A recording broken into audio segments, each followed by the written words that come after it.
Good evening, everybody. So, I'm going to start off by saying pray for leadership. Pray for decisions that need to be made. Hard times, hard decisions, but people who truly have so much on their shoulders right now. So please, pray for the leadership that's dealing with this. Pray for those who are in harm's way who are dealing with this. Pray for services who this affects them. Law enforcement, EMS, fire, military, the National Guard.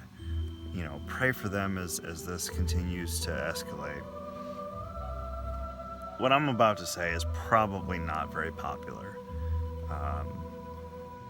In just a few hours, I have seen so much on social media. It's truly heartbreaking. But I support the decision made. In a week, we've seen cases spread. We've seen people not do what they were told. We've seen people break quarantine and go out and do what they want to do. Not everybody does the right thing. And no one is more disappointed than I am. 30 days away from home, to come back, to decide to live this life for 2 weeks, to keep people I care about safe. Now, I feel that I'm doing the right thing by this. Do I have symptoms? No. Am I likely to develop symptoms? No, probably not. But I have people I care about, and I don't want to see anything bad happen to them, so I'm doing what I feel is right. But we have seen time and time again since December, not everyone's doing the right thing. People are selfish. People do what they want to do. And sometimes a decision needs to be made for the greater good. And that's not an easy decision to make. Banning all gatherings of 100 people. Look at how much this is about safety. This isn't a financial move, because if it's a financial move, you don't do this, right? You don't ban sports, and you don't ban stuff like the DPAC, right? Which brings in how much money to the Raleigh-Durham area. You don't do this unless you want to commit financially. So, as this continues to escalate, just try to understand that being vigilant is not always going to cover everything. Sometimes you can be the most vigilant you can be, and you can plan for yourself, but you can't plan what other people do. And as long as we live in a fallen world where people do the wrong thing, sometimes you have to put your foot down. Sometimes you have to tell others, hey, it's time to make some hard decisions.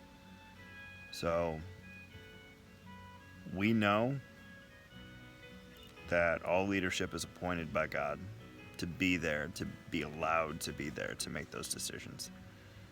At the same time, our leaders, we live in a democracy. They're voted in.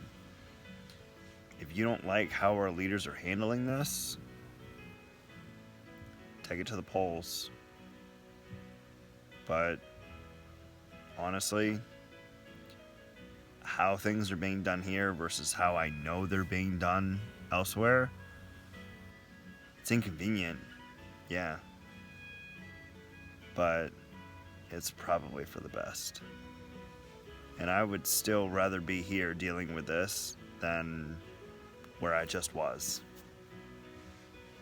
I would not want to deal with this there. It would have been a nightmare. So, be thankful. Count your blessings.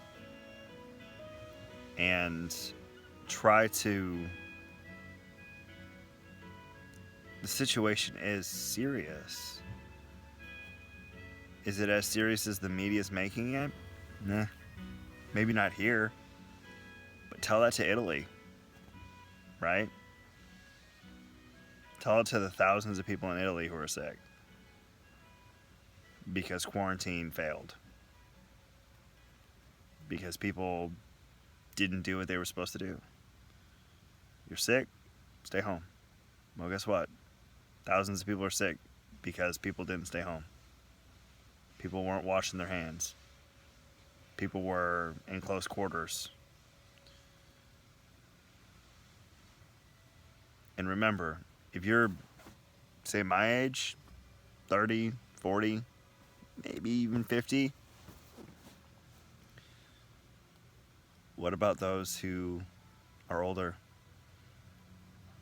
You know, those who suffer from some sort of immune deficiency.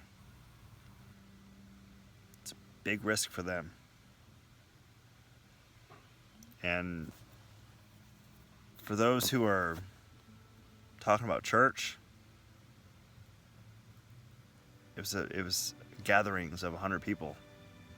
They didn't say church. They didn't cancel church. 100 people. So tomorrow, go to a smaller church. Find a church that has 20, 30, 40 people in it.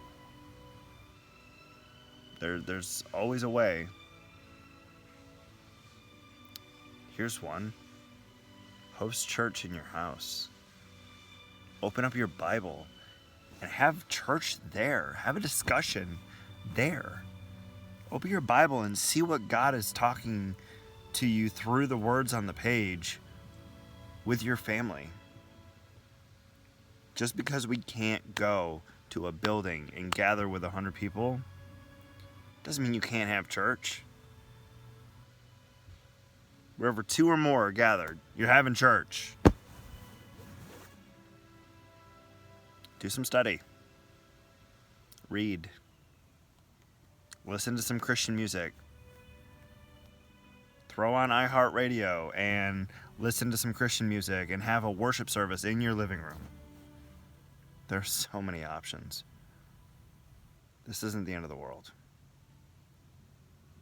But stay healthy. Make good choices. Don't panic. Stay out of trouble.